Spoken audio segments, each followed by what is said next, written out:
point that a lot of big brands discontinue their sedans, then you're behind. FCA was the first one of the big brands to do this, and now a lot of big brands are doing the same thing as well. If you just live in the day and age where people want to drive trucks, crossovers, and SUVs, picking the right SUV for you and your family could be a very difficult decision. So today I got the 2020 Dodge Durango RT all-wheel drive. It has a powerful V8 engine, but doesn't have enough interior room for you and your family. Let's get into the review to find out. This generation of the Durango has been around since 2011. Surprisingly, the Durango has been around since 1998, and it's only had 3 generations. Now, I think it's aged pretty well. Dodge has never had a problem making their vehicles look very aggressive. We'll come up to the hood here. You got functional air vents to cool off the engine, and also you got a air intake here for the engine as well. We won't come up to the headlights. Now, this is where I think the Durango is kind of behind on the competition. You got incandescent bulbs here. That's standard on all of the trim levels. For your turn signals, you got just bi-xenon headlights, no LED, but you do get LED daytime running lights, and LED fog lights. Now, as you can see, this is a very big girl. Overall length is going to be just over 201 inches long, and the wheelbase is going to be just over 119 inches long. This is actually bigger than what you get in a GMC Yukon and a Chevy Tahoe. It's just not as tall as those vehicles. Come over to the wheels here. Now, my tester has the 265 50 series tire with a 20-inch wheel. I think the overall wheel design is very beautiful, but it does, like I said, it doesn't look very difficult to clean. You got your Hemi badge right here. This does have the 5.7 liter. Coming over to the fuel tank. This fuel tank is pretty huge. Fuel capacity is going to be just under 25 gallons. Coming over to the tail lights. This vehicle has like the signature Dodge long strip tail light, brake light that it has here. It's LED. You do get a combination of the LED with the incandescent reverse lights and the incandescent turn signals here as well. You got your dual integrated exhaust here. That sounds great when you fire up that V8 engine.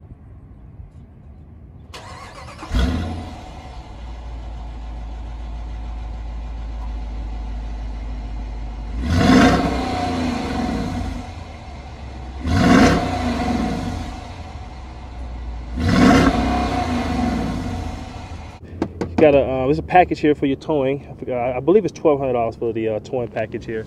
Badgings, for your regular stuff here. Rear windshield wiper. Now, this vehicle does have a power lift gate. Let's press that right there. Now, since this is an SUV, you're gonna have your family in here. You want to know how much space you're gonna be able to have. Now, with all 3 rows folded up, you got about just over 17 cubic feet of space. There is more storage down here that you can have stuff down here. To fold these seats down, just press up right here. I'm kind of surprised how it doesn't fold. It's pretty flat. With the 3rd row seats folded down, you got about 45 cubic feet of space, and then with these 2nd row seats folded down, you get about 85 cubic feet of space. Got a couple goodies back here. This is the button to close the power lift gate, and then right here you got a little storage compartment. And then over to your right, you got a 12-volt plug-in right there. Now, this vehicle is equipped with the smart key access. To lock the vehicle, just press this button here. It locks. To unlock it, there's a sensor on the back. It opens right up. Now, checking out the materials on the door here, you got some soft touch plastic right here. Even this looks like aluminum, but this is all plastic, except for the door handle. The window switches here just looks like it's part sharing here from other Dodge, Chrysler, and Jeep vehicles. Only one touch down for the driver and the passenger, not for the back. That's my biggest pet peeve. I wish they can fix that. You got some soft touch leather material here with contrasted stitching. It looks like it's faux stitching. I'm not 100% sure. Down here, more hard touch plastic. You do have your 19 speaker Harman Kardon sound system. Before we get into the side of the vehicle, I want to show you the seats. Now, my tester has the interior package where it has the black and the sepia seats here. I think it's a nice color, 2-tone. All right, to start the vehicle up, just simple. Put your foot in the brake and press the push button start here. Now, as you can see, you do get some LCD screen here, but the graphics are kind of on the downside. I wish Dodge will go ahead and update that. It's 2020, but it looks like it came out like a 2005 or something. But there are some customizable things you can do here. You got these buttons over here control your instrument panel, When your phone's connected, you can answer phone calls, hang up, and speak right there. Set your cruise control buttons there. This right here increases and decreases the distance for your adaptive cruise control. Materials wise, there is an available interior package for about $1,500 to make all this leather stitch, but mine is just that soft touch ingested molded plastic, which I'm not a big fan of. Even around here is plastic, even here is plastic. You think it looks kind of aluminum, but it's not.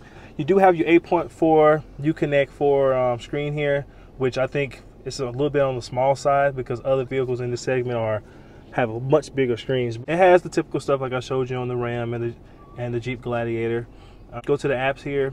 It's got heated and cooled front passenger seats. It even has Apple CarPlay. Like you see here, like the graphics come straight from Google Maps here.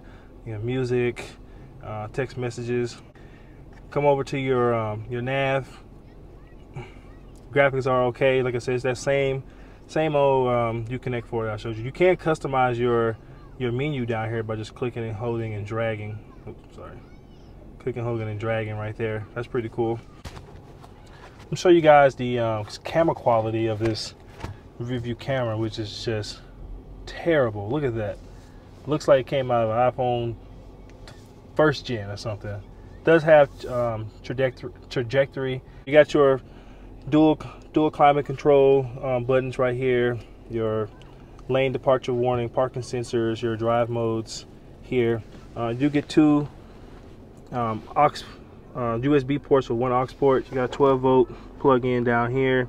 This controls your trailer brake over here. Coming over to the center stack, you got two cup holders. This is the regular shift knob that you get in regular Dodge products like on the Charger and the Challenger. Coming over here, you got your drive modes for your 4-wheel drive. Right now it's an all-wheel drive auto. This is your leather stitch center armrest here. It's got two storage compartments. This here is pretty deep. Also has a 12-volt down here as well. Has a smaller one here, which is lined with felt. Coming up here, you got incandescent bulbs for your cabin lighting. A lot of owners will probably end up switching that out. You can control, it's a manual sunroof. The sunroof, I think it's a $1,200 or $2,000 option. I'm not 100% sure, but either way, it's expensive. You got incandescent bulbs for your vanity mirrors here. Good thing is that this does extend. I think most vehicles are coming with that now. Now to the rear seat of the vehicle, where a lot of your kids and other family members will be sitting. Let's see what the space is like. But before we do that, let's talk about the materials. There's more of that soft touch plastic here that I'm not a big fan of. They're trying to make this look like some type of carbon fiber material, but it's just more plastic. You got leather stitching right here. More of that plastic here around the doorknob. This is aluminum. Hard touch plastic down here. You get two speakers down here as well. You got stuff where you can hide a bottle and some more trash. As far as legroom goes, the Dodge says it gets about 38 inches of legroom. This seat here has moved up quite a bit for me. So I'm 6'2", and it's moved up quite a bit for me to get my knees up in here. But it's pretty nice. I got a decent amount of headroom here, which is pretty nice. You do get some climate controls up here. You can control the speed and the temperature and like where it's coming out. Two incandescent bulbs right here lighting. Just press these buttons and turn it off, but can't do it right now because the door is open. As far as features go, you can control your vents right here as well. Two USB ports. It does have rear seat heating. You get a 115-volt down here. Two cup holders. A center console. This vehicle only seats 6 people, about the same size that you get inside up there on the front. Nice and deep. You do get a 12-volt down here and a USB as well. Now I got my son in here to show you what it's like to have a car seat. Now it is going to be difficult to get people in the third row if you have an infant, and I'll show you that once we get into the third row. Getting to the third row, like I said earlier, can be a little difficult, especially if you have children in a car seat. But to get into the third row, Dodge just lets you put this up, and it gives you a nice little entrance way to get up in here. I'm gonna hop up in here.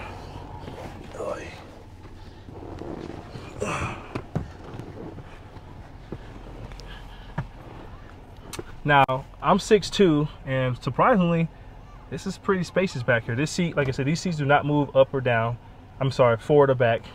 But my knee is touching the backs of this seat here. But I think if I'm driving a decent distance, I think I'd be pretty comfortable back here. It only seats 2 people, which I think they should be able to fit a third seat up in here, but they don't for some reason. As far as features go, there's no USB ports. It's more that hard touch plastic back here. But overall, the seating, the flooring is relatively flat, which is a good thing. But now I'm gonna show you what the engine's like. All right, coming in to the engine. Pop this hood here. This is a company corporate 5.7 liter V8 producing 360 horsepower and 395 pound-feet of torque. It all goes out through a 8-speed automatic transmission. Fuel economy is going to be rated at 14 in the city, 22 on the highway, and this RT model can tow just over 7,000 pounds. Now let's get this thing out on the road to test drive it. All right, so we in the Dodge Durango. Now, my first impressions of this thing, this is a heavy vehicle. This one weighs over 5,000 pounds easily. The steering in this thing, you could tell that you're driving this big old vehicle because the steering is not that great. Oh, I'm sorry, the handling is not that great. All right, so as far as safety features goes, it does have blind spot monitoring, lane keep assist. And that's really about it. This thing is lacking behind what the competition has. But if you're looking for an SUV for your family that's kind of fun to drive, this thing does have 360 horsepower, 395 pound-feet of torque. Then it's probably an SUV for you. It's significantly cheaper than some of the competition has this, but you don't get all those features. They kind of nitpick with you when it comes to picking options. That's like another like $500 option to get this lined and suede. Like I said earlier, it's like a $1,500 option for the leather stitching up here. There's a lot of options for this vehicle that is just unacceptable.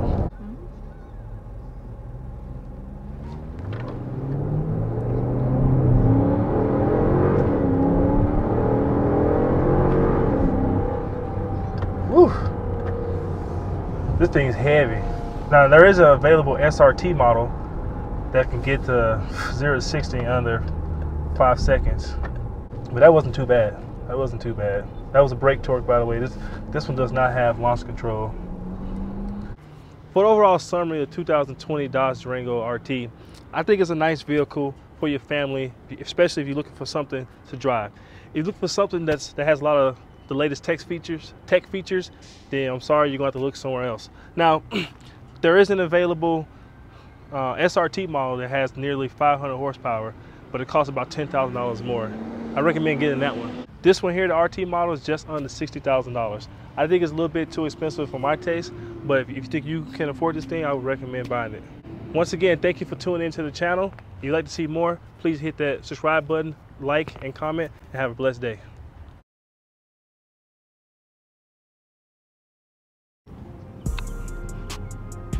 If you're unaware that a lot of big brands are discontinuing their sedans,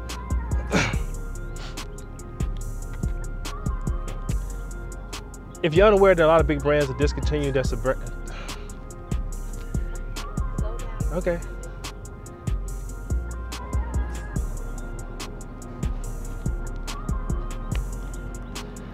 This generation of the two,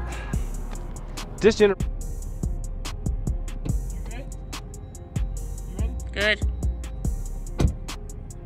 As far as legroom goes,